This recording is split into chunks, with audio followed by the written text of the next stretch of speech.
রাব্বুল আলামিন বলেন, বাংলার মুসলমানেরা, এ তাওহীদ জনতা, তোমাদের কোরআনের পাখি কলিজার টুকরোকে তারা ইনজেকশন দিয়ে ফুস করে তারা দুনিয়া থেকে বিদায় করে দিল। যেই ম্যাডাম, যেই লেডি ফ্রাউন বাংলাদেশে চট করিয়া ঢোকার কথা বলে, চট করিয়া ঢোকা লাগবে না, 1-1.5 মাস অপেক্ষা করো, কিছু সময় অপেক্ষা করো ম্যাডাম, আপনাকে চট করে ঢোকা লাগবে না। বাংলার মুসলমানেরা আপনাকে ফট করে বাংলাদেশের ভিতরে ধরে নিয়ে আসবে। কথা বলেন ঠিক না বেটি? চট করে আসতে হবে না। বাংলাদেশে পরিবেশ তৈরি করা হচ্ছে, পৃথিবীর যে রাষ্ট্রেই তুমি থাকো না কেন, পিলখানার হত্যা থেকে শুরু করে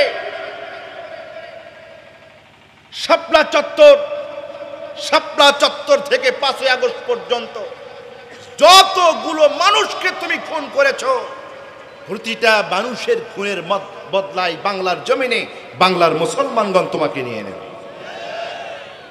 সুতরাং চট করে ঢুকতে হবে না, আমরাই খপ করে ধরে পট করে বাংলাদেশে নিয়ে নেব। আল্লাহ বলছেন, ওয়াইয়ানসুরকুম, তোমরা সিদ্ধান্ত নাও, আমি আল্লাহ তোমাদেরকে সাহায্য করব। সিদ্ধান্ত নাও, জালিমকে শায়েস্ত করার সিদ্ধান্ত তোমরা নাও, আমি আল্লাহ তোমাদেরকে সাহায্য করব। কথাকার কেন তোমাদের হাত দ্বারা পিটাই নেব? ওই যে তোমাদের কোরআনের পাখিটাকে ইনজেকশন দিয়ে যখন তাকে দুনিয়া থেকে বিদায় করে নিল, তোমরাও যখন লেডি ফিরাউনকে দেশে নিয়ে আসিয়া মান্না চাউলা খাওয়ায়া দুনিয়া থেকে যখন বিদায় করে দিবা, ও আমার বান্দারা শোনো, তখন কি হবে? তখন তোমাদের অন্তরটা যেন প্রশান্তিতে ভরে যায়, তোমাদের অন্তরটা যেন প্রশান্তিতে ভরে যায়। 16টা বছর কি জুলুম নির্যাতন তারা করেছে, এই দুঃখ যন্ত্রণা তোমাদের কলিজায় যেন না থাকে। এজন্য আমি আল্লাহ রাব্বুল আলামিন এই প্রশান্তি দেওয়ার জন্য জালিমদেরকে তোমাদের হাত দ্বারা আমি বাংলাদেশে লাঞ্ছিত করব। কথা কি বুঝতেছেন? ভাইয়েরা কথা কি বুঝতেছেন? তাহলে বলেন তো, আল্লাহ রাব্বুল আলামিন ওই ব্যক্তিদেরকে ভালোবাসে যারা জালিমের মোকাবেলা করার জন্য হাতে হাত রেখে কাঁধে কাঁধ রেখে রাজপথে দাঁড়িয়ে যায়। কথা কোন ঠিক না বেঠিক? দেশ স্বাধীন হয়ে গেছে, জালিম দেশ থেকে পালিয়েছে, নাক ডেকে তৃপ্তির ঘুম দেওয়ার কোনো সুযোগ নাই। জালিম পালিয়েছে, জালিমদের ষড়যন্ত্র পালায় নাই, ষড়যন্ত্র আছে, ষড়যন্ত্র শেষ হয় নাই, একটার পর একটা ষড়যন্ত্র লাগতেছে। কথা বলেন না কেন? যারা নীরবে সরবে এই জালিমদেরকে প্রমোট করবে, এরা জালিমের সহযোগী। আমরা জালিমের সহযোগী হতে চাই? আমরা জালিমের সহযোগী হতে চাই না, বরঞ্চ জালিমদেরকে পিটানোর জন্য যে আন্দোলনের দরকার সে আন্দোলনে আমরা আছি। সুতরাং বাংলাদেশকে জালিম মুক্ত করতে হলে এদেশের আলেম ওলামা, কৃষক, শ্রমিক, দিনমজুরি, আলেম বেআলেম, দল মত নির্বিশেষে সকলকে এক হয়ে সেই আবু সাইদের স্বপ্নের বাংলাদেশ, মীর মুগ্ধর স্বপ্নের বাংলাদেশ, তপন শিশির, হৃদয় শশী, তপন চন্দ্র বড়ুয়ার বাংলাদেশ, নাইমা সুলতানাজের স্বপ্ন নিয়ে, যে চিন্তা চেতনা নিয়ে বাংলাদেশকে স্বাধীন করেছে, এই স্বপ্নকে পূরণ করার জন্য, ইনসাফ ভিত্তিক বাংলাদেশ গঠন করার জন্য, বৈষম্যহীন বাংলাদেশ গঠন করার জন্য যদি আরো একবার 5 আগস্টের দরকার হয়, বুকের ছাদের বোতাম খুলে দিয়ে রাজপথে জালিমের মোকাবেলা করার জন্য কারা কারা রাজি আছো? আল্লাহকে দেখো।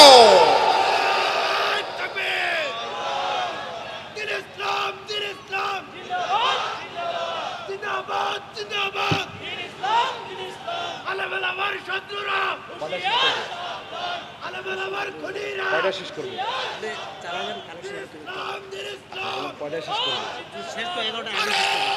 আমি আলোচনা শেষ করবো। কয়টা?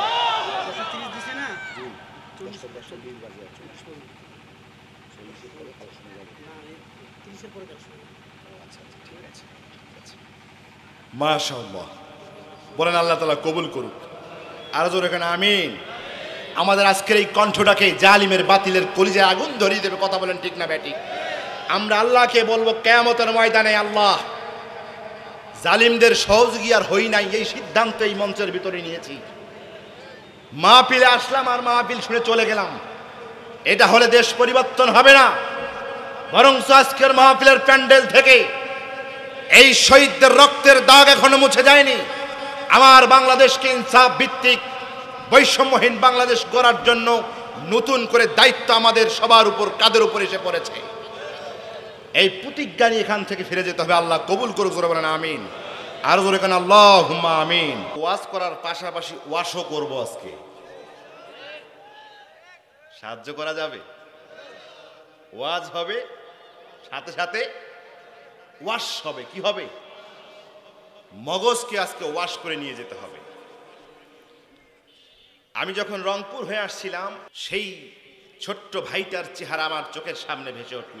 আমি দেখলাম রংপুরের সেই পার্কের মোড়, বেগম রোকেয়া ইউনিভার্সিটির 2 নম্বর গেটে এইভাবে বুক টান টান করে দিয়ে সাইনবোর্ডের মধ্যে দাঁড়িয়ে আছে কলিজার টুকরা আবু সাইদ। আমি আসার সময় আমার সফর সঙ্গীকে আমি বললাম যে এই যে গেটের এই জায়গা থেকে যেই পুলিশটা আবু সাইদের বুকে গুলি করেছিল, অন্তত গুলিটা করার পর আওয়ামী লীগের উচিত ছিল এই পুলিশটাকে ব্যক্তিগতভাবে রিমান্ডে নেওয়া। কারণ আওয়ামী লীগ অলরেডি বুঝে গিয়েছিল এই পুলিশ যদি আবু সাইদের বুকে যদি গুলি না চালাতো তাহলে অন্তত তাদের হয়তো পতনটা আসতো না। এই জন্য দোষ হচ্ছে এই পুলিশের। কিন্তু জালিম স্বৈরাচার হলে যেটা হয়, এরা ওই পুলিশকে নির্দোষ ঘোষণা দিয়ে কিছু সাধারণ মানুষদেরকে খুনির আসামির মামলা দিয়ে রংপুর সদর থানার ভিতরে মামলা জারি করে দিয়েছিল। এই আবু সাইদের রক্তের বিনিময়ে এত সুন্দর বাংলাদেশ পেয়েছি। সুতরাং আল্লাহর কৃতজ্ঞতার পাশাপাশি আবু সাইদের যোগ্য উত্তরসূরিদের জন্য কৃতজ্ঞতা প্রকাশ করতে চাই। প্রাণ ভরে কোরআনের ময়দান থেকে শত শত আল্লাহর ওলিদেরকে নিয়ে দোয়া করে দিই, আয় আল্লাহ তাআলা, এই বাংলার দ্বিতীয় স্বাধীনতার সূর্য উদিত হওয়া যাদের রক্তের বদৌলতে তুমি দিয়েছ, ওগো মাবুদ, এদেরকে সকলকে তুমি জান্নাতে শহীদের মর্যাদা দিয়ে প্রবেশ করাই দিও। অনেকের মনে হয় কষ্ট হয়ে গেছে দোয়া করতে, আমিন বলতে কষ্ট হয়েছে কি? তাহলে একটু জোরে বলা যাবে আল্লাহুম্মা আমিন। যে সমস্ত ভাইরা হাত হারিয়ে, পা হারিয়ে, চোখ হারিয়ে বেঁচে আছেন, আল্লাহ তাআলা এই সমস্ত ভাইদেরকে ধৈর্য ধারণ করার জন্য তৌফিক দান করুন। আমার সঙ্গে একটু আওয়াজ দিয়ে বলতে হবে, আরশে আজিমের নিচে যত গ্রহ নক্ষত্র মহারাজি, যত কুল কায়নাত আছে, চন্দ্র সূর্য পৃথিবী, এই সমস্ত সৃষ্টি জগৎ গোলামি করে কার? সবাই আওয়াজ দিয়ে বলেন, গোলামি করে কার? আর জোরে বলেন কার? বলেন তো আল্লাহ। আল্লাহ। হাতটা একটু উঠাই নেন। এমন ডাক দিব, কলিজা থেকে ডাক দেব, আল্লাহ আরশে আজিম থেকে শুনবে। আল্লাহ, আল্লাহু আকবার, আল্লাহু আকবার, মাশাআল্লাহ, বারাকাল্লাহ। পৃথিবীর সবচাইতে সর্ববৃহৎ মহাসমুদ্র হচ্ছে প্রশান্ত মহাসাগর। মারিয়া ট্রান্স নামক জায়গায় এই প্রশান্ত মহাসাগরের গভীরতা হচ্ছে 11 কিলোমিটার। বলেন সুবহানাল্লাহ। কত কিলোমিটার? 11 কিলোমিটার। এই 11 কিলোমিটারের নিচে সিকিউকাম্বার ফ্লাশ লাইট কুকি কাটার নামে এক ধরনের মাছ বসবাস করে। আওয়াজ দিয়ে কথা বলতে হবে, এই মাছটা এই গভীর সমুদ্রে গোলামি করে কার? আরো আওয়াজ দিয়ে বলেন, গোলামি করে কার? পৃথিবীর সর্বোচ্চ পর্বত হচ্ছে মাউন্ট এভারেস্ট, যার উচ্চতা হচ্ছে প্রায় 9 কিলোমিটার। কত কিলোমিটার? আল্লাহু আকবার কোন? আরো জোরে কোন? আরো জোরে কোন? এই 9 কিলোমিটার উপরে শূন্যতার ভিতরে যেখানে মানুষের অক্সিজেন ছাড়া চলা বড় মুশকিল, সেখানে আল্লাহ রব্বুল আলামিন ব্ল্যাক স্পাইডার নামে এক ধরনের ছোট ছোট কালো মাকড়সা দিয়েছেন। সুবহানাল্লাহ কোন বুঝে থাকলে আওয়াজ দিয়ে বলবেন, এই ব্ল্যাক স্পাইডার, কালো মশা, কালো মাকড়সা, এই কালো মাকড়সা গোলামি করে কার? দক্ষিণ আফ্রিকার ভিতরে স্বর্ণের খনির ভিতরে 1.5 কিলোমিটার গর্তের ভিতরে নোমাটোড নামে একটি ক্ষুদ্র প্রাণী বসবাস করে। কলিজার টুকরো ভাইয়েরা বলেন তো, এই নোমাটোড গোলামি করে কার? খালে বিলে, টয়লেটে, বাথরুমে, ময়লার আবর্জনার স্তূপে, বিভিন্ন নর্দমায় এক ধরনের নাটা পোকা দেখা যায়। কথা কন না কেন? এই নাটা পোকাটা গোলামি করে কার? আরো আবার বলেন।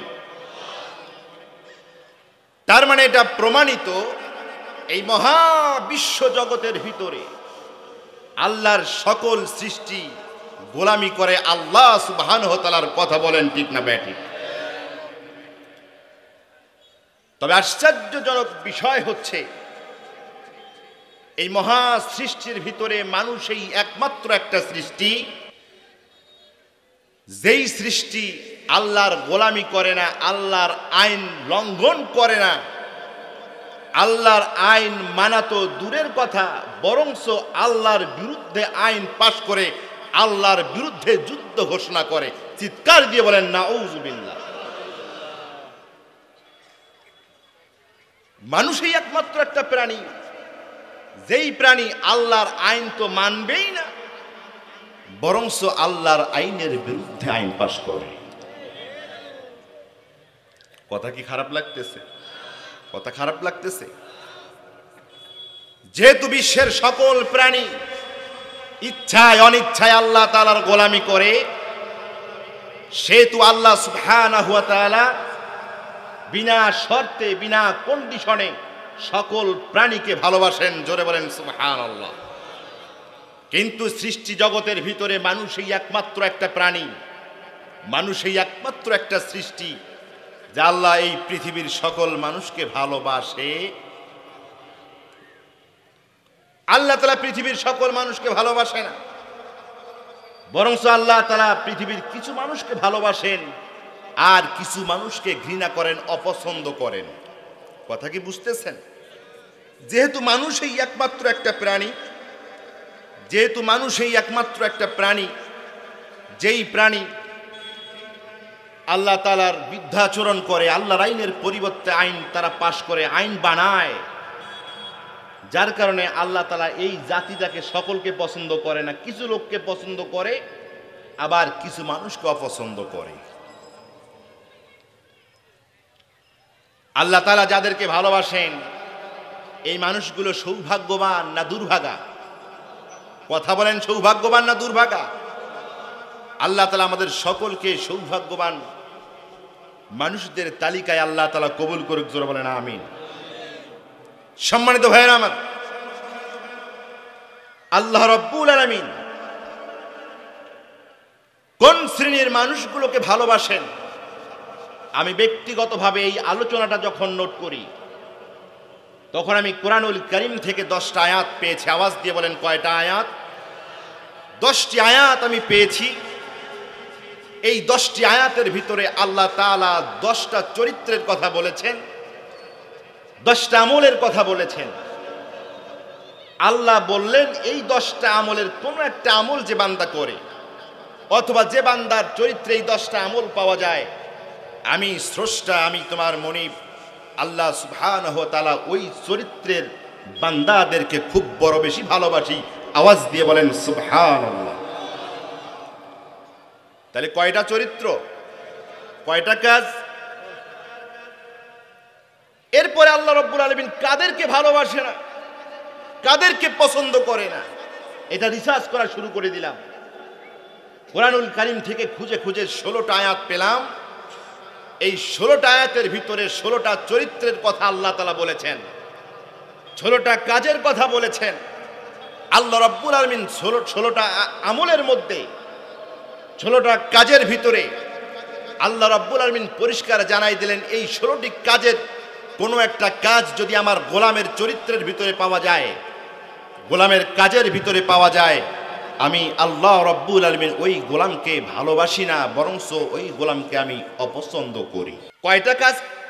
16টি কাজ। এই 16টি কাজের যেই কাজটা কোনো বান্দার সাথে মিলে যাবে, যেই কাজটা কোনো বান্দার সাথে বনে যাবে, বুঝতে হবে ওই ব্যক্তিকে আল্লাহ রাব্বুল আলামিন ভালোবাসে না। আমি এই 16টা কাজের উপরে আবারও গবেষণা করেছি। গবেষণা করে দেখলাম এই 16টা কাজের ভিতরে একটা বিষয় গন্ধ পাওয়া যায়, একটা বৈশিষ্ট্য এই 16টি কাজের মধ্যেই লিপ্ত রয়েছে। আমি চিন্তা করে দেখলাম এই 16টি কাজের যে কোনো একটি কাজকে, প্রত্যক্ষ হোক আর পরোক্ষ হোক, ওই কাজকে জুলুম এবং জালিম হিসাবে সাব্যস্ত করা যায়। যেমন আল্লাহ রাব্বুল আলামিন বলেছেন, যারা জমিনের ভিতরে ফাসাদ সৃষ্টি করে আমি আল্লাহ তাআলা ওই বান্দাকে কি করি না, ভালোবাসি না। যারা শান্তির সমাজে অশান্তি শুরু করে এরা নিঃসন্দেহে জালিম। এরা কি?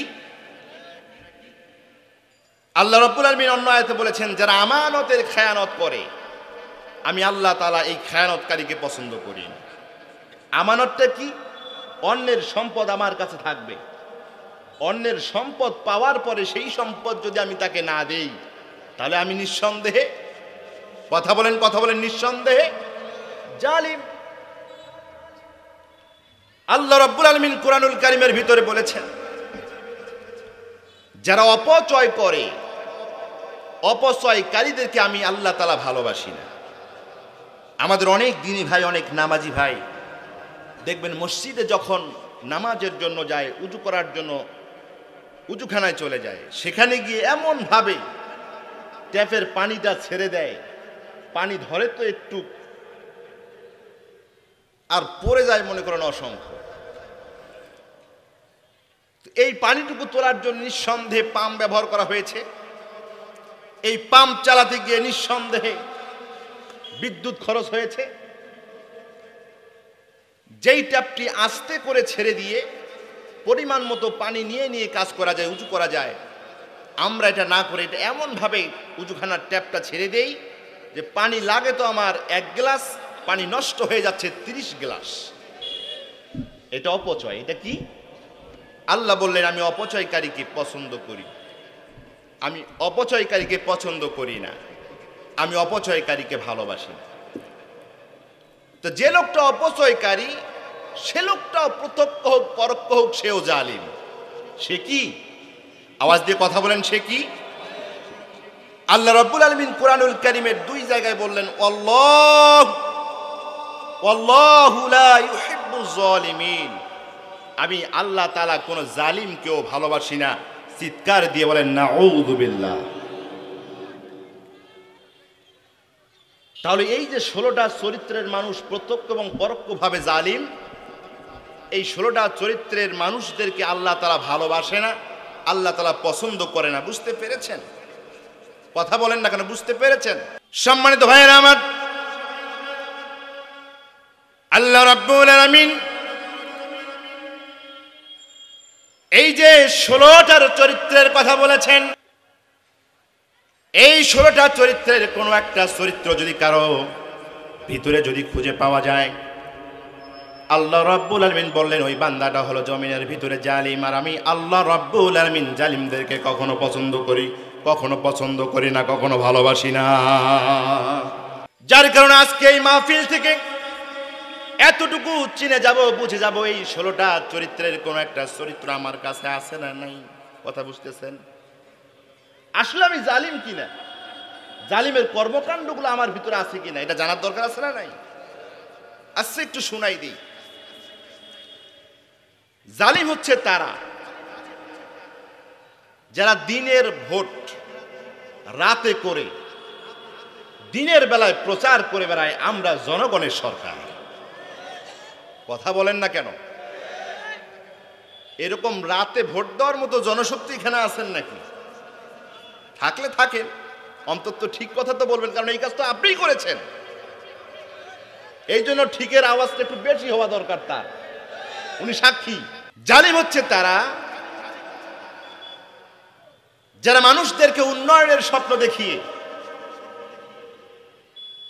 এদেশের সব মানুষের রক্ত চোষা টাকা পয়সাকে বিদেশে পাচার করে ভবিষ্যতের জীবনকে পাকাপুক্ত করে, এরা হচ্ছে জালিম। জালিম হচ্ছে তারা যারা নিরীহ একটা সহজ সরল যুবক মানুষ, মুরব্বী মানুষকে রাস্তার মোড়ে থেকে, দোকানের সামনে থেকে গভীর রাতে বাসার মধ্যে গিয়ে বলে যে ভাই একটু থানার ভিতরে যেতে হবে, ওসি কল করেছে। এরপরে ওই যে নিয়ে গেল 6টা মাস তার বউ বাচ্চার সঙ্গে তার আর যোগাযোগ নাই। এই কাজটা যারা করেছে, যারা করবে, এরা হচ্ছে জালিম। অবৈধ ট্রাইব্যুনাল গঠন করার মধ্য দিয়ে যারা এদেশের শত শত আলেমদেরকে ফাঁসির কাস্টে ঝুলিয়ে এদেশের ইসলামী আন্দোলনকে নেতৃত্ব শূন্য করতে চেয়েছিল,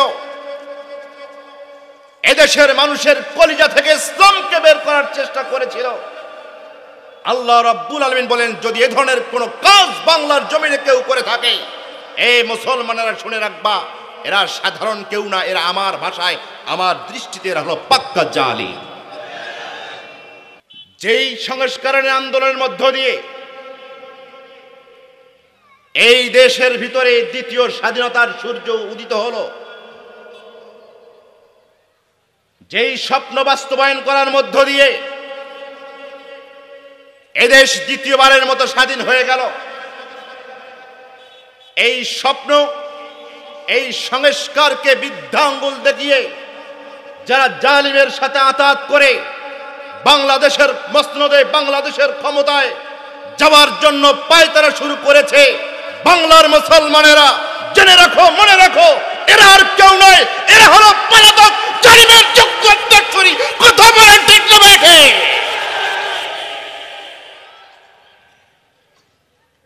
এরা জালিম। এরা কি? কথা বলেন, এরা কি? সম্মানিত ভাইয়েরা আমার, জালিম কারা, জালিমের পরিচয়টা কি, এইটা জানার জন্য, বোঝার জন্য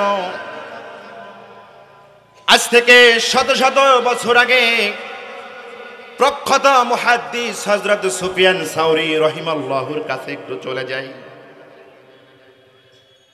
ইমাম সুফিয়ান সাউরি জগৎ বিখ্যাত একজন মুহাদ্দিস, হাদিস শাস্ত্রের, ফিকাহ শাস্ত্র অন্যতম একজন পণ্ডিত। ক্ষমতার মসনদে না বসেও যাকে আমিরুল মুমিনিন বলা হতো, এই সুফিয়ান সাউরিকে একজন দর্জি এসে জিজ্ঞাসা করলো, আমিরুল মুমিনিন,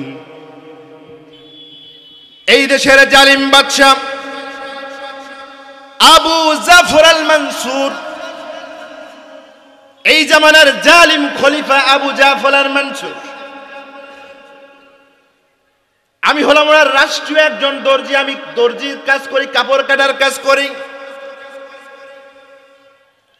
যার কারণে জালিম বাদশা, জালিম খলিফা, জালিম শাসক আমার কাছে এসে দর্জিগিরির কাজ করে নিয়ে যায়, তার জামা কাপড়টা আমার কাছে সেলাই করে নিয়ে যায়। ওগো জামানার ইমাম, আপনি আমার একটু ফতোয়া দেন তো, আমি কি জালিম হব নাকি জালিমের সহযোগী হয়ে যাব? একজন দর্জি এসে ফতোয়া চাচ্ছে। ও সুফিয়ান সাউরি, আমি এই জামানার জালিম বাদশা আবু জাফরের রাষ্ট্রীয় একজন দর্জি, আমি বাদশার কাপড় চোপড় কেটে দেই, বাদশার সেলাইয়ের কাজটা আমি করে দেই, আমি কি জালিম? কথা কি বুঝতেছেন? জামানার ইমাম হযরত সুফিয়ান সাউরি বললেন, বাল আনতা মিনাজ জালিমু আনফুসাহুম। ও দর্জি ভাই, ও দর্জি ভাই, শোনো শোনো শোনো, তুমি যদি জালিম বাদশার যদি কাপড় সেলাই করে দাও, তুমি যদি জালিম বাদশার কাপড় যদি কেটে দাও, তাহলে তুমি তো জালিমের সহযোগী নও, বরঞ্চ তুমি নিজেও একজন জালিম। ও দর্জি ভাই শুনে রাখো, ওয়ালাকিন্না আওয়ানু যালিমাতু মান ইয়াবিউ মিনকাল ইবরাত ওয়াল খুউত। বরংস বাদশার কাপড় সেলাই করার জন্য, বাদশার জামা কাপড় সেলাই করার জন্য তোমার কাছে যে সুই সুতা বিক্রি করে দিয়ে যায়, আমি সুফিয়ান সাউরি ফতোয়া দিয়ে দিলাম তুমি হলা সরাসরি জালিম, আর এই সুই সুতা বিক্রেতা হলো জালিমের সহযোগী। জোরে কর নাউযুবিল্লাহ। সম্মানিত ভাইরা আমার, পৃথিবীর 4টা মাযহাবের অন্যতম একটা বৃহত্তম মাযহাব হাম্বলি মাযহাব। এই হাম্বলি মাযহাবের ইমাম আহমদ ইবনে হাম্বলকে যখন জালিম শাসক গ্রেফতার করে যখন জেলখানায় বন্দী করল, জেলার সাহেব এসে বললেন, ও জামানার ইমাম, জালিম শাসক আপনাকে গ্রেফতার করে জেলখানার ভিতরে ঢুকাই দিয়েছে, আর আমি হলাম সেই জেলখানার জেলার। ও জামানের ইমাম, বলেন তো জালিমের ব্যাপারে, জালিমের সহযোগীর ব্যাপারে যে হাদিসটা এসেছে, বলেন তো এই হাদিসটা সহিহ নাকি জাল? ইমাম আহমদ ইবনে হাম্বল বললেন, ও ভাই আমার, জালিমের ব্যাপারে, জালিমের সহযোগীর ব্যাপারে যে হাদিসটা এসেছে, এই হাদিসটা নিঃসন্দেহে সহিহ, এই হাদিসটা নির্ভেজাল। জেলার সাহেব বললেন, তাহলে আমার ফতোয়াটা কি হবে? আমি কি জালিমের সহযোগী হয়ে যাব নাকি? জগৎ বিখ্যাত ইমাম আহমদ ইবনে হাম্বল ফতোয়া দিয়ে দিলেন, ও জেলার সাহেব শোনো, তুমি জালিমের সহযোগী নাও, বরং এই রাষ্ট্রের ক্ষমতার বাদশার একজন রাষ্ট্রীয় কর্মচারী হওয়ার কারণে তুমি জালিমের সহযোগী নাও, বরং তুমি নিজেও হলা জালিম। বরং জালিমের সহযোগী হলো সে যে তোমাকে রান্না বান্না করে দেয়, তোমার কাপড় চোপড় ধুয়ে দেয়। জালিমের সহযোগী হলো সে যে তোমাকে হাট বাজার করে দেয়। জোরে কর নাউযুবিল্লাহ। কত বড় কথা, কত বড় ফতোয়া দিয়েছেন। ও জেলার সাহেব, তুমি জালিমের সহযোগী নাও, বরং তুমি নিজেও জালিম, তুমি নিজেও জালিম, বরং জালিমের সহযোগী সে যে তোমাকে ভাত রান্না করে দেয়। বলেন তো জেলার সাহেবকে ভাত রান্না করে দেয় কে? কথা বলেন না কেন ভাই? কথা বলতেছেন না কেন ভাই? আমার সাথে কথা বলতে হবে। আপনারা কথা বললে আমি কথা বলবো, আপনারা কথা না বললে কথা বের হবে না। জেলার সাহেবকে ভাত রান্না করে দেয় কে? তার স্ত্রী। ইমাম আহমদ ইবনে হাম্বল ফতোয়া দিলেন, তুমি তো জালিমের সহযোগী নাও, তুমি নিজেও জালিম, জালিম সরকারের একজন কর্মচারী হওয়ার কারণে তুমি নিজেও জালিম, জালিমের সহযোগী হলো তোমার বউ। এই ফতোয়া অনুযায়ী এই বাংলাদেশের শত শত পুলিশ অফিসার কিয়ামতের ময়দানে আল্লাহর দরবারে জালিমের মামলা নিয়ে দাঁড়িয়ে যাবে। কাল কিয়ামতের ময়দানে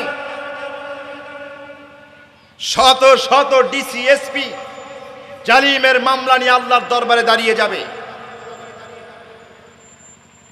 শুধু তাই নয়, সমাজের কিছু দাড়িওয়ালা, কিছু টুপিওয়ালা, নামধারী কিছু হুজুর, এরাও আল্লাহর দরবারে জালিমের কাতারে দাঁড়িয়ে যাবে। কথা বলেন ঠিক না বেঠি? মুসলমান ভাইরা আমার, তাহলে বলেন তো আপনারা কি জালিম হতে চান না জালিমের সহযোগী হতে চান?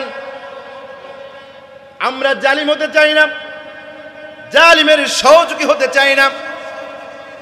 আল্লাহ রাব্বুল আলামিন বললেন, তাআওয়ানু আলাল বিররি ওয়াত তাকওয়া ওয়া লা তাআওয়ানু আলাল ইসমি ওয়াল উদওয়ান। আল্লাহ রাব্বুল আলামিন বললেন, বান্দারে, তাআওয়ানু আলাল বিররি ওয়াত তাকওয়া, এ মুসলমান বান্দারা, এ মুসলমান গোলামেরা, তোমরা সব সময়ের জন্য যেখানে ভালো কাজ হয়, যেখানে পুণ্যের কাজ হয়, যেখানে সওয়াবের কাজ হয়, যেখানে কল্যাণের কাজ হয়, যেখানে খোদা ভীতি আছে, ও মুসলমানের ও আমার গোলামেরা, তোমরা সেই কাজের মধ্যে পরস্পরকে সহযোগিতা করবা। কথা আমার না আল্লাহর? জোরে কথা বলেন, কথা আমার না আল্লাহর? আল্লাহ রাব্বুল আলামিন বললেন, ওয়ালা তাআওয়ানু আলাল বিররি ওয়ালা তাআওয়ানু আলাল ইসমি ওয়াল উদওয়ান। আল্লাহ রাব্বুল আলামিন বলেন, বান্দারা, যেই কাজের ভিতরে মন্দ আছে, যেই কাজের ভিতরে অন্যায় আছে, যেই কাজের ভিতরে অপরাধ আছে, যেই কাজের ভিতরে পরস্পরের মধ্যে শত্রুতা তৈরি হয়ে যায় রে গোলাম, তোমরা কখনো সেই কাজের ভিতরে কখনো পরস্পরকে সহযোগিতা করবা না।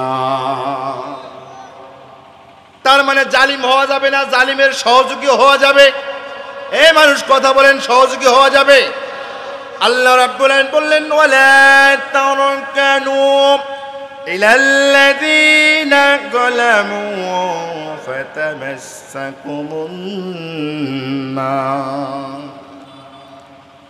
ওয়ামা লাকুম মিন দুনিল্লাহি মিন আউলিয়া সুম্মা লা তুনসারুন।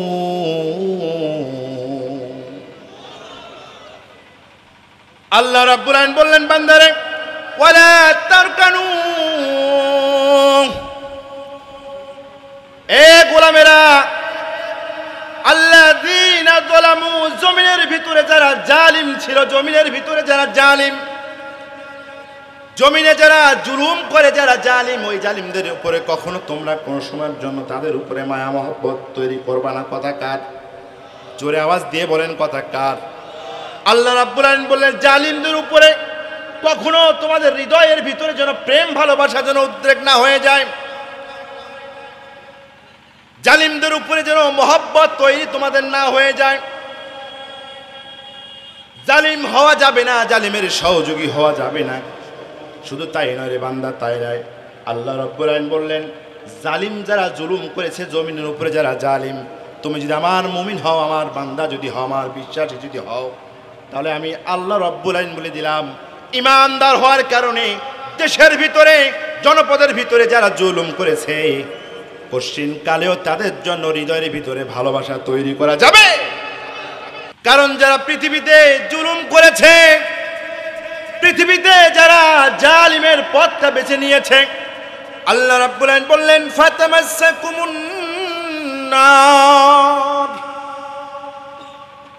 যারা দুনিয়াতে যারা জালিম ছিল, যারা জুলুম করেছে, আমি আল্লাহ রাব্বুল আলামিন কিয়ামতের ময়দানে তাদের জন্য জাহান্নামের আযাব আছে না নাই? সুতরাং জালিমের সহযোগী হওয়া যাবে। কথা বলেন, জালিমের সহযোগী হওয়া যাবে? জালিমের জন্য হৃদয়ে প্রেম ভালোবাসা মায়া মহব্বত রাখা যাবে?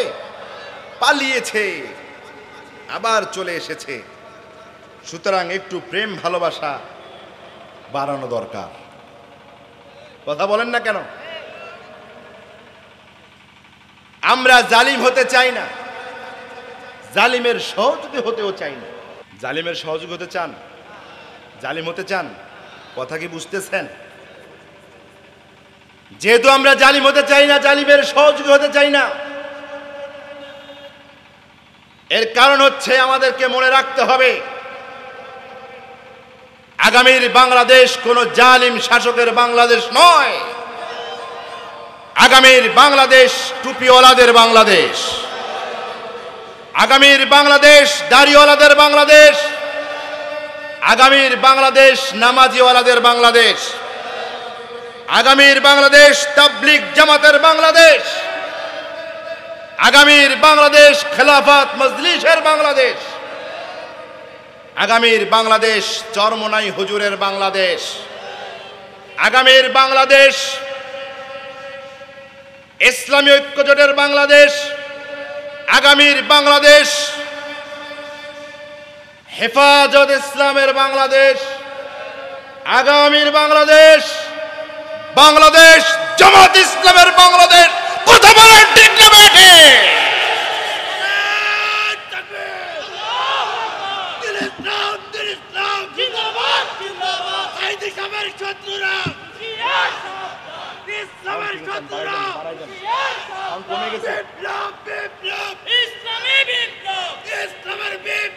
সুতরাং আমার ভাইয়েরা, সুতরাং আমাদের সিদ্ধান্ত নিতে হবে, আগামীতে যদি কোনো জালিমের কোনো সহযোগী এই বাংলার জমিনে ক্ষমতা আসার জন্য আমাদের বাড়িতে আসে, আমাদের কাছে যদি ভোট চাওয়ার জন্য আসে, পায়ের জুতা হাতে নেওয়ার জন্য, জালিমের পিঠির চামড়া তুলে দেওয়ার জন্য কারা কারা রাজি আছো? দুহাত উঁচু করে আল্লাহকে দেখো।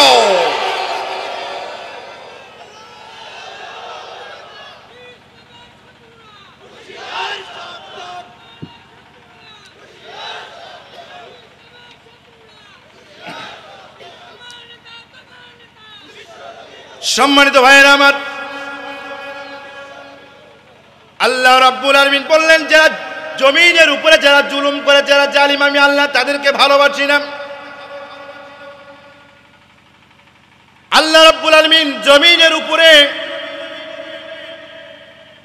কোন শ্রেণীর মানুষদেরকে ভালোবাসেন, কোন শ্রেণীর মানুষদেরকে পছন্দ করেন, এটার বৈশিষ্ট্য বর্ণনা করতে গিয়ে আল্লাহ রাব্বুল আলামিন কোরআনুল কারীমের ভিতরে 10টা আয়াত বলেছেন। জোরে কোন কয়টা?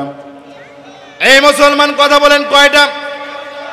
এই 10টা আয়াতের ভিতরে, এই 10টা আয়াতের ভিতরে 10টা কাজের কথা আল্লাহ রাব্বুল আলামিন বলে দিয়েছেন।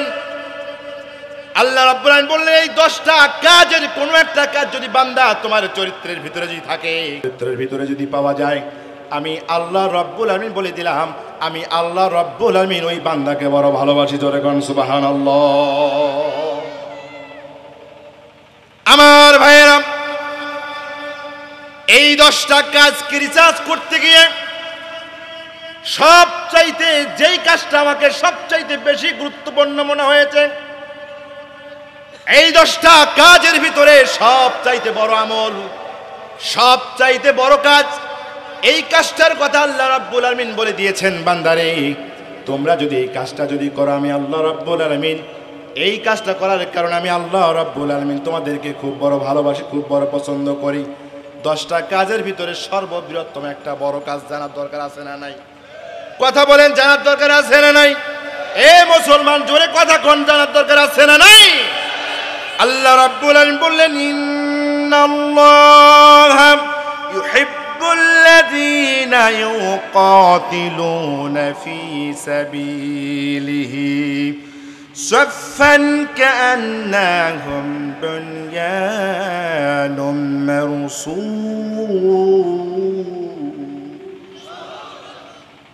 আল্লাহ রাব্বুল আলামিন সূরাতুস সাফফাত 4 নম্বর আয়াতের ভিতরে আল্লাহ রাব্বুল আলামিন বলে দিলেন, ইন্নাল্লাহ, আল্লাহ রাব্বুল আলামিন বলেন নিশ্চয় আল্লাহ। আওয়াজ দিয়ে বলেন, নিশ্চয় কে? আল্লাহ রাব্বুল আলামিন বললেন, নিশ্চয় আমি আল্লাহ, ইউহিব্বুল্লাযীনা, ওই মানুষটাকে খুব বেশি ভালোবাসি, ওই মানুষটাকে খুব বড় পছন্দ করি, ওই দলটাকে খুব বড় পছন্দ করি, ওই সংগঠনটাকে খুব বড় বেশি ভালোবাসি, যেই দলটা ইউকাতিলুনা ফী সাবিলিহি, সমাজের যেই মানুষগুলো, সমাজের যেই মানুষটা, সমাজের যেই দল, যেই সংগঠন ইউকাতিলুনা, আল্লাহর জমিনের জন্য তরবারি হাতে তুলে নেয়, জমিনের জালিমদেরকে শায়েস্তা করার জন্য আন্দোলন করে, সংগ্রাম করে, জালিমদেরকে পিটানোর জন্য যারা লাঠি হাতে তুলে নেয়, আমি আল্লাহ রাব্বুল আলামিন ওই ব্যক্তিটাকে, ওই দলটাকে বড় ভালোবাসি, আমি আল্লাহ রাব্বুল আলামিন ওই দলটাকে বড় পছন্দ করি। জোরে জোরে কোন সুবহানাল্লাহ। 10টা কাজের মধ্যে সবচেয়ে বড় কাজ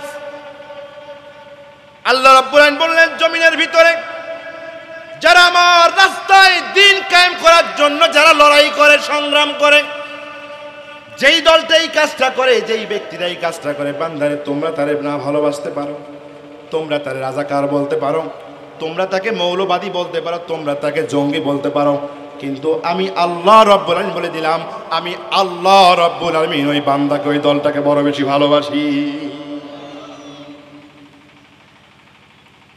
ফি সাবিলিহি সাফান কাআন্নাহুম বুনয়ানুম মারসুস। এই দলটা এমন একটা দল হাতে হাত রেখে কাঁধে কাঁধ মিলে যতই জুলুম নির্যাতন আসুক না কেন, জগদ্দল পাথরের মতো, সীসা ঢালা প্রাচীরের মতো জালিমের মোকাবেলা করার জন্য বাংলার জমিনে শেষ পর্যন্ত টিকে থাকে। জোরে কোন কথা ঠিক না বেঠি? সম্মানিত ভাইরা আমার, একটা কোটেশন দিয়ে যাই। আল্লাহ রাব্বুল আলামিন বললেন, যারা জমিনের উপরে যারা জালিম, জমিনের উপরে যারা জুলুম করেছে, আমি আল্লাহ রাব্বুল আলামিন তাদেরকে ভালোবাসি। জোরে কথা বলেন, ভালোবাসি।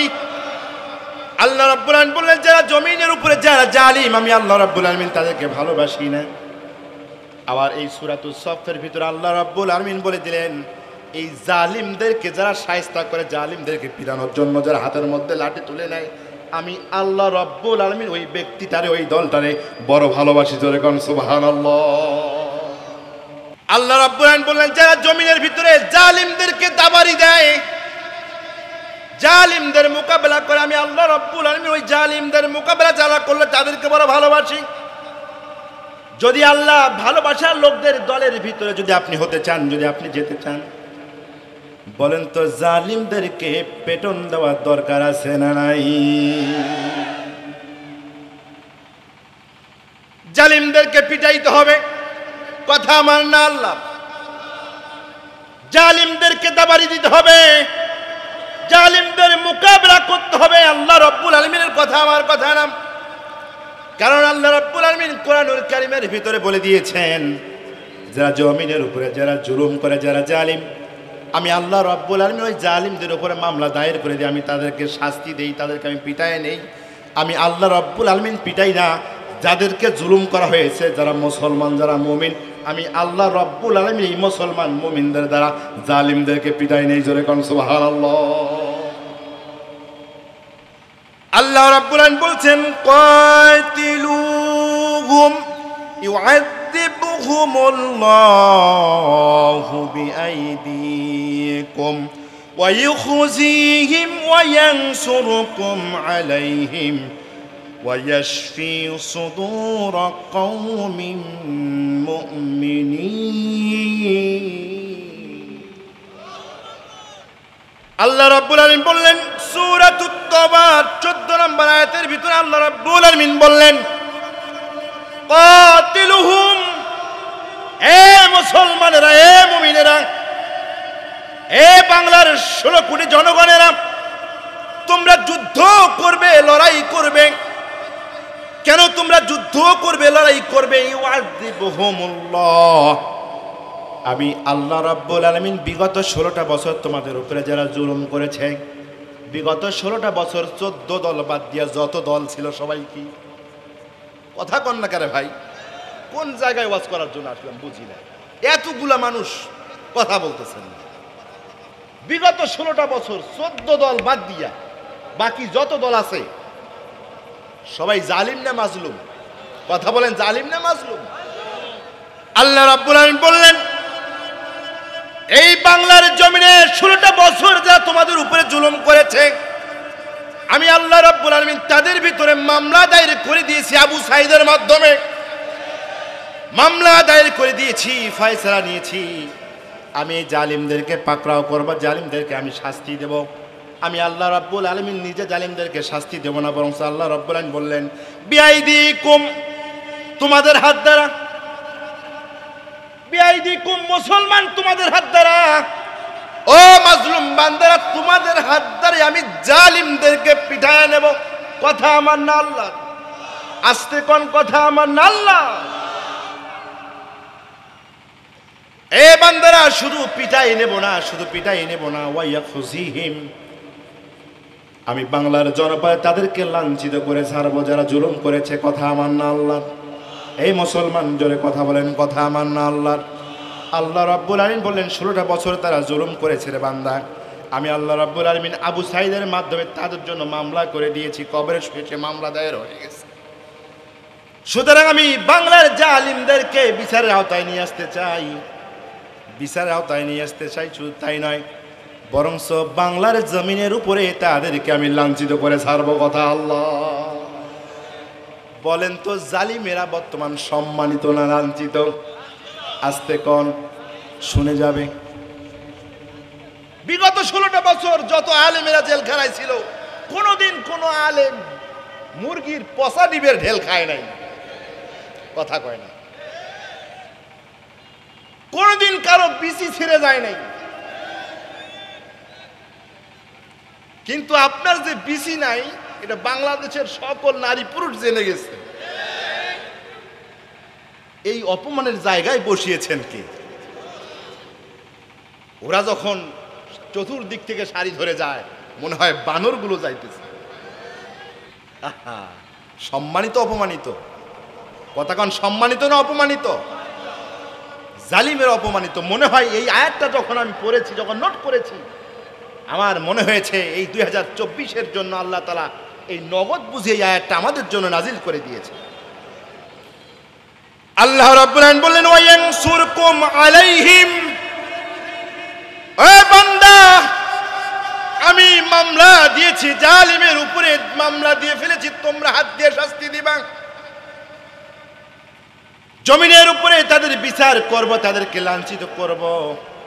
তোমরা শাস্তির জন্য যখন তোমরা হাতের মধ্যে লাঠি তুলে নেবে, আঙ্গুলটাকে তোমরা যখন শাস্তি দেওয়ার জন্য আগামী নির্বাচনে যখন আঙ্গুলটাকে তোমরা ব্যবহার করবা, আমি আল্লাহ রাব্বুল আলামিন বললাম, ওয়ায়ানসুরকুম আলাইকুম, জালিমের মোকাবেলা করার জন্য আমি আল্লাহ রাব্বুল আলামিন তোমাদেরকে সাহায্য করব। জোরে জোরে কোন সুবহানাল্লাহ। আল্লাহ রাব্বুল আলামিন বলছেন, ওয়ায়াশফি সুদূর কওমিন মুমিনিন।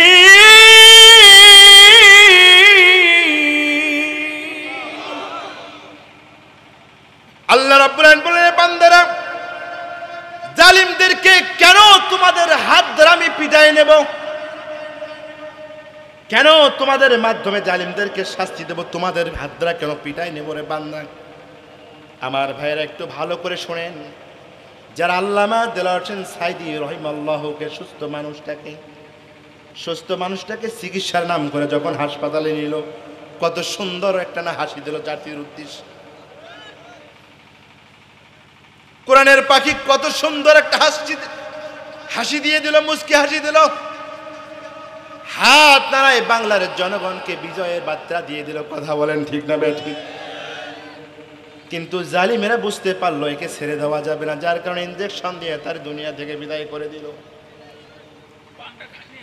আল্লাহ রাব্বুল আলামিন বলেন, বাংলার মুসলমানেরা, এ তাওহীদ জনতা, তোমাদের কোরআনের পাখি কলিজার টুকরোকে তারা ইনজেকশন দিয়ে ফুস করে তারা দুনিয়া থেকে বিদায় করে দিল। যেই ম্যাডাম, যেই লেডি ফ্রাউন্ড বাংলাদেশে চট করিয়া ঢোকার কথা বলে, চট করিয়া ঢোকা লাগবে না, 1-1.5 মাস অপেক্ষা করো, কিছু সময় অপেক্ষা করো ম্যাডাম, আপনাকে চট করে ঢোকা লাগবে না। বাংলার মুসলমানেরা আপনাকে ফট করে বাংলাদেশের ভিতরে ধরে নিয়ে আসবে। কথা বলেন ঠিক না বেঠিক? চট করে আসতে হবে না। বাংলাদেশে পরিবেশ তৈরি করা হচ্ছে, পৃথিবীর যে রাষ্ট্রেই তুমি থাকো না কেন, পিলখানার হত্যা থেকে শুরু করে শাপলা চত্বর থেকে 5ই আগস্ট পর্যন্ত যতগুলো মানুষকে তুমি খুন করেছ, প্রতিটা মানুষের খুনের বদলায় বাংলার জমিনে বাংলার মুসলমানগণ তোমাকে নিয়ে নেবে। সুতরাং চট করে ঢুকতে হবে না, আমরাই খপ করে ধরে ফট করে বাংলাদেশে নিয়ে নেব।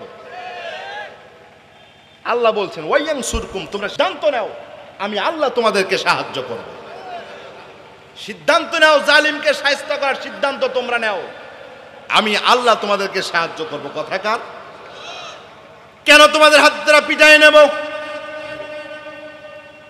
ওই যে তোমাদের কোরআনের পাখিটাকে ইনজেকশন দিয়ে যখন তাকে দুনিয়া থেকে বিদায় করে নিল, তোমরাও যখন লেডি ফিরাউনকে দেশে নিয়ে আসিয়া মান্না চাউলা খাওয়ায়া দুনিয়া থেকে যখন বিদায় করে দিবা, ও আমার বান্দারা শোনো, তখন কি হবে? তখন তোমাদের অন্তরটা যেন প্রশান্তিতে ভরে যায়, তোমাদের অন্তরটা যেন প্রশান্তিতে ভরে যায়।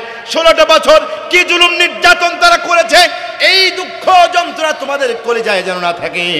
এজন্য আমি আল্লাহ রাব্বুল আলামিন এই প্রশান্তি দেওয়ার জন্য জালিমদেরকে তোমাদের হাত দ্বারা আমি বাংলাদেশে লাঞ্ছিত করব। কথা কি বুঝতেছেন? এ ভাইরা কথা কি বুঝতেছেন? তাহলে বলেন তো, আল্লাহ রাব্বুল আলামিন ওই ব্যক্তিদেরকে ভালোবাসে যারা জালিমের মোকাবেলা করার জন্য হাতে হাত রেখে কাঁধে কাঁধ রেখে রাজপথে দাঁড়িয়ে যায়। কথা কোন ঠিক না ঠিক? দেশ স্বাধীন হয়ে গেছে, জালিম দেশ থেকে পালিয়েছে, নাক ডেকে তৃপ্তির ঘুম দেওয়ার কোনো সুযোগ নাই। জালিম পালিয়েছে, জালিমদের ষড়যন্ত্র পালায় নাই, ষড়যন্ত্র আছে, ষড়যন্ত্র শেষ হয় নাই, একটার পর একটা ষড়যন্ত্র লাগতেছে। কথা বলেন না কেন? যারা নীরবে সরবে এই জালিমদেরকে প্রমোট করবে, এরা জালিমের সহযোগী। আমরা জালিমের সহযোগী হতে চাই? আমরা জালিমের সহযোগী হতে চাই না, বরঞ্চ জালিমদেরকে পিটানোর জন্য যে আন্দোলনের দরকার সে আন্দোলনে আমরা আছি। সুতরাং বাংলাদেশকে জালিম মুক্ত করতে হলে এদেশের আলেম ওলামা, কৃষক, শ্রমিক, দিনমজুরি, আলেম বেআলেম, দল মত নির্বিশেষে সকলকে এক হয়ে সেই আবু সাইদের স্বপ্নের বাংলাদেশ, মীর মুগ্ধর স্বপ্নের বাংলাদেশ, তপন শিশির, হৃদয় শশী, তপন চন্দ্র বড়ুয়ার বাংলাদেশ, নাইমা সুলতানাতের স্বপ্ন নিয়ে, যে চিন্তা চেতনা নিয়ে বাংলাদেশকে স্বাধীন করেছে, এই স্বপ্নকে পূরণ করার জন্য, ইনসাফ ভিত্তিক বাংলাদেশ গঠন করার জন্য, বৈষম্যহীন বাংলাদেশ গঠন করার জন্য যদি আরো একবার 5 আগস্টের দরকার হয়, বুকের ছাদের প্রদান খুলে দিয়ে রাজপথে জালিমের মোকাবেলা করার জন্য কারা কারা রাজি আছো? তো আল্লাহকে দেখো।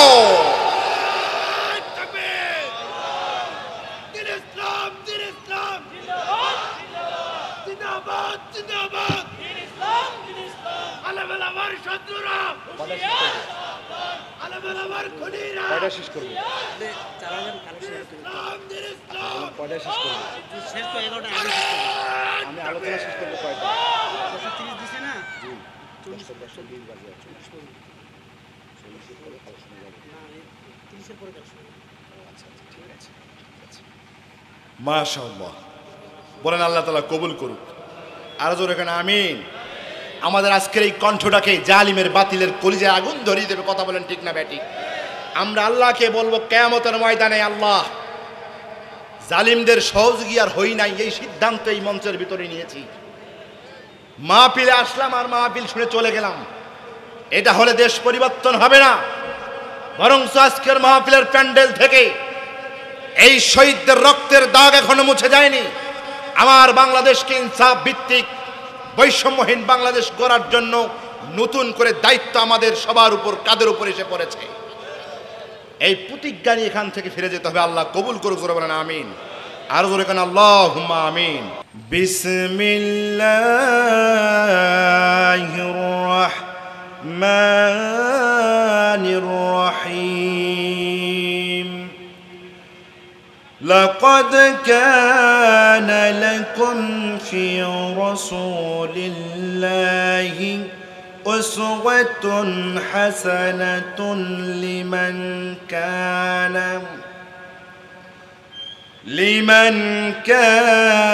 يرجو الله واليوم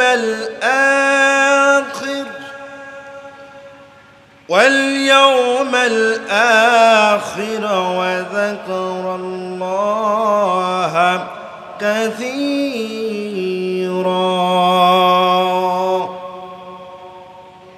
কুরআনুল কারীমের 33 নম্বর সূরা। কত নম্বর সূরা? আওয়াজ দেন না, কত নম্বর সূরা? 33 নম্বর সূরা, সূরাতুল আহজাব। সূরাতুল আহজাব 33 নম্বর সূরা। প্রসিদ্ধ একটি আয়াত, আলেমদের পকেটের সূরা, মুসলমানদের আলেমদের পকেটের আয়াত, মুসলমানদের বহু শোনা বহু পরিচিত একটি আয়াত আমি আপনাদের সম্মুখে আপনাদের খেদমতে পেশ করেছি। 33 নম্বর সূরা, সূরাতুল আহজাবের 21 নম্বর আয়াত। এই আয়াত থেকে মৌলিক দুটা কথা বলেই আমি আমার আলোচনা শেষ করে দেব, কষ্ট হবে আপনাদের। সূরাতুল আহজাব মূলত হচ্ছে একটা যুদ্ধের নাম। কিসের নাম? কথা বলেন, কিসের নাম? যুদ্ধের নাম। ইসলামের ইতিহাসের ভিতরে এই যুদ্ধটাকে বলা হয়েছে খন্দকের যুদ্ধ। কিসের যুদ্ধ? খন্দকের যুদ্ধ। ইসলামের ইতিহাস যে যুদ্ধকে বলেছে খন্দকের যুদ্ধ, কোরআনুল কারীম সেই যুদ্ধটাকে বলেছে আহজাবের যুদ্ধ। আহজাব মানে হচ্ছে যৌথ বাহিনী। কিছুদিন আগেও যৌথ বাহিনী আমাদের কাছে খুব একটা পরিচিত একটা শব্দ মনে হতো, কথা কন না কেন? যৌথ বাহিনী। আহজাব মানে হচ্ছে যৌথ বাহিনী, সম্মিলিত বাহিনী, ঐক্যজোট, মহাজোট। সুবহানাল্লাহ কোন। খন্দকের যুদ্ধটা ছিল নবগঠিত মুসলিম রাষ্ট্র মদিনাকে পৃথিবীর মানচিত্র থেকে মুছিয়ে ফেলে দেওয়ার জন্য আরব বিশ্বের সকল ধর্মের, সকল বর্ণের, সকল গোত্রের সম্মিলিত অভিযান, ঐক্যবদ্ধতা। মুসলমানেরা যেন জমিনের বুকে মাথা না চাড়িয়ে উঠতে পারে। মুসলমানদেরকে আর বাড়াবাড়ি করতে দেওয়া যাবে না। মুসলমানদেরকে চিরদিনের জন্য দুনিয়ার মানচিত্র থেকে মুছে ফেলে দিতে হবে।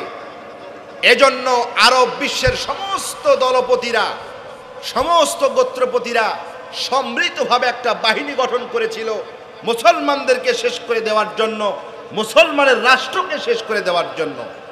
এজন্য আল্লাহ তাআলা এই যুদ্ধটাকে বলেছেন ওয়ালাম্মা রাআল মুমিনুনাল আহজাব। মুসলমানেরা যখন যৌথ বাহিনীকে দেখলো, এই আহজাব শব্দটা যৌথ বাহিনী। সম্মানিত ভাইয়েরা আমার, একটু একটু একটু খারাপ লাগতেছে, খারাপ লাগতেছে। 5-10 মিনিট কথা বলবো, আর কথা বলবো না। জাস্ট যে আয়াতটা আপনাদের সম্মুখে তেলাওয়াত করেছি এর একটু হক আদায় করতে চাই। আমি বরাবরই প্রধান মেহমান ছাড়া কথা বলি না। আপনাদের এলাকায় আসার কারণ, বিগত দিনগুলোতে আসা হয়নি, আপনাদের সঙ্গে পরিচয় নেই, বিদায় পরিচয় হওয়ার জন্য, দোয়া নেওয়ার জন্য আপনাদের কাছে আসা এবং কৃতজ্ঞতা প্রকাশ করছি। তো যার কারণে হক আদায় করে তাফসীর করতে পারবো না। আমি চিন্তা ভাবনা চেষ্টা করি অথেন্টিকভাবে কোরআনুল কারীম থেকে তাফসীর ভিত্তিক আলোচনা করার জন্য। তো সেই সময় সুযোগ আজকের এই পরিবেশ নেই। তো যার কারণে যতটুকু হক আদায় করা যায়, খুব ভালো করে লক্ষ্য করুন, আমি এই আয়াতের তাফসীর লিখতে গিয়ে সবচাইতে বড় আশ্চর্যিত হয়েছি মাদ্রাসা থেকে ইউনিভার্সিটি পর্যন্ত শিক্ষা জীবনের এই আয়াতটি সম্পর্কে আমার যে ধারণা ছিল, এর তাফসীর কেন্দ্রিক রিসার্চ করতে গিয়ে এই ধারণাটা আমার চেঞ্জ হয়ে গেছে। কারণ এই আয়াতের ভিতরে আল্লাহ রাব্বুল আলামিন বলেছেন যে আমার রাসূলের জীবনটা হচ্ছে তোমাদের জন্য উত্তম আদর্শ। সুবহানাল্লাহ কোন। ঠিক আছে, কথা কি বুঝতেছেন, শুনতেছেন? আলেম ওলামা কিন্তু ভুল ধরাই দিতে হবে। এই আয়াতের ভিতরে আল্লাহ রাব্বুল আলামিন বলেন লাকাদ কানা লাকুম ফি রাসূলিল্লাহ, আমার রাসূলের জীবনের ভিতরে রয়েছে উসওয়াতুন হাসানা, সর্বোত্তম আদর্শ। কার জন্য? তোমাদের জন্য। লিমান কানা ইয়ারজুল্লাহ, যেই ব্যক্তিটা মনের ভিতরে আশা আকাঙ্ক্ষা রাখে আমি স্রষ্টাকে সে দেখবে, আমার স্রষ্টার সামনে সে দাঁড়াবে, যে ব্যক্তিটা মনে করে আল্লাহর সাথে আমার সাক্ষাৎ কামনা করে, ওয়াল ইয়াউমিল আখির, কিয়ামতের দিনকে বিশ্বাস করে, ওয়া যাকারাল্লাহ কাসীরা, যেই বান্দাটা বেশি বেশি আমাকে মনে করে, এই তিনটা গুণ যার ভিতরে আছে, এই বান্দার উচিত আমার বিশ্বনবীর গোটা জীবন থেকে তোমার নিজের জন্য তার জীবন আদর্শ গ্রহণ করা। আওয়াজ দিয়ে বলেন সুবহানাল্লাহ। তার মানে আমরা বুঝতে পারলাম রাসূল সাল্লাল্লাহু আলাইহি সাল্লাম দাড়ি রেখেছিলেন, দাড়ি রাখা রাসূল সাল্লাল্লাহু আলাইহি সাল্লামের আদর্শ। কথা কোন ঠিক না বেঠিক? বিশ্বনবী মাথায় টুপি দিয়েছিলেন, সুতরাং মাথায় টুপি দেওয়া রাসূলের আদর্শ। বিশ্বনবী কোমল চরিত্রের, খুব নরম মনের মানুষ ছিলেন, যার কারণে বিনয়ের সাথে চলা, বিনয়ী হওয়া বিশ্বনবীর আদর্শ। কথা কন না কেন আমার ভাইয়েরা? তাফসীর ইবনে কাসির আহসানুল বায়ান খুলে দেখুন, মুফাসসির কেরাম বলেছেন এই আয়াতের মাধ্যমে আল্লাহ রাব্বুল আলামিন বিশ্বনবীর টুপি রাখার আদর্শের কথা বলে নাই, দাড়ি রাখার আদর্শের কথা বলে নাই, খাবার শেষে মিষ্টি খাওয়ার কথা বলে নাই, নরম চরিত্রের কথা বলে নাই, বরঞ্চ এই যে খন্দকের যুদ্ধের ভিতরে সাহাবারা যখন দিনের পর দিন না খেয়ে ক্লান্ত হয়ে ক্ষুধার যন্ত্রণায় পেটের মধ্যে পাথর চাপা দিয়ে যখন মাটি কাটার কাজ করে, যখন সাহাবায়ে কেরামরা অত্যন্ত ক্লান্ত শ্রান্ত যখন হয়ে গেছে, বিশ্ব নবীজির কাছে এসে বলে, ইয়া রাসূলুল্লাহ, ইয়া হাবিবাল্লাহ, 3 দিন থেকে 4 দিন থেকে 5 দিন থেকে আমরা না খেয়ে কাজ করতেছি গো আল্লাহ রাসূল। আল্লাহ রাসূল, আপনি কি মালিকের সাথে কথা বলে আমাদের জন্য কি ক্ষুধা নিবারণের কোনো ব্যবস্থা করে দিবেন না? মাটি কাটতে কাটতে জালিমের মোকাবেলা করার জন্য, ওই যে যৌথ বাহিনী গঠন হয়েছে সেই বাহিনীর মোকাবেলা করার জন্য দিনের পর দিন অস্ত্র ধারায় নিচ্ছি, মাটি কাটতেছি, ক্লান্ত হয়ে গেছি, খাওয়ার নাই। ওগো আল্লাহ রাসূল, মেহেরবানি করে আমাদের জন্য কোনো একটা ব্যবস্থা করুন। বিশ্ব নবীজি বললেন, ওমর সাহাবীরা কাছে আসো, আরো কাছে আসো। সাহাবীরা বিশ্ব নবীজির কাছে চলে এলেন। বিশ্ব নবীজি কাপড় মোবারক উঠায় দেখালেন, ও আমার সাহাবীরা, আল্লাহর জমিনে আল্লাহর দ্বীন কায়েম করার জন্য, আল্লাহর কোরআনের রাজ কায়েম করার জন্য, বাতিলের মোকাবেলা করার জন্য, জালিমের মোকাবেলা করার জন্য যে সংগ্রাম, যে লড়াই তোমরা করতেছ, না খেয়ে একটা পাথর বেঁধেছো পেটে, তোমরা ভালো করে লক্ষ্য করে দেখো, আমি রাহমাতুল লিল আলামিন বিশ্বনবী আল্লাহ তাআলার পয়গম্বর, আমার নিজের পেটের ভিতরেও 3টা পাথর বেঁধে রেখেছি। জোরে কোন সুবহানাল্লাহ। আল্লাহ রাব্বুল আলামিন ওই সময় আয়াত নাযিল করে দিলেন, লাকাদ কানা লাকুম ফি রাসূলিল্লাহি উসওয়াতুন হাসানাতুন লিমান কানা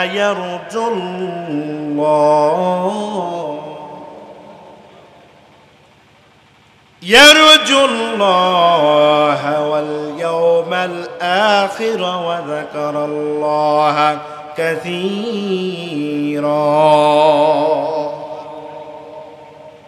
আল্লাহ রাব্বুল আলামিন বলেন, ও মুজাহিদেরা, ও বিপ্লবীরা, ও জালিমের বিরুদ্ধে সংগ্রামকারীরা, এই যে নবী, এত মর্যাদা সম্পন্ন একজন নবী, জালিমের মোকাবেলা করার জন্য, বাতিলের মোকাবেলা করার জন্য নিজেই মাটি কাটতেছেন, ডালি মাথায় নিয়ে পরীক্ষা খনন করতেছেন, আযহাবের যুদ্ধের মোকাবেলা করার জন্য,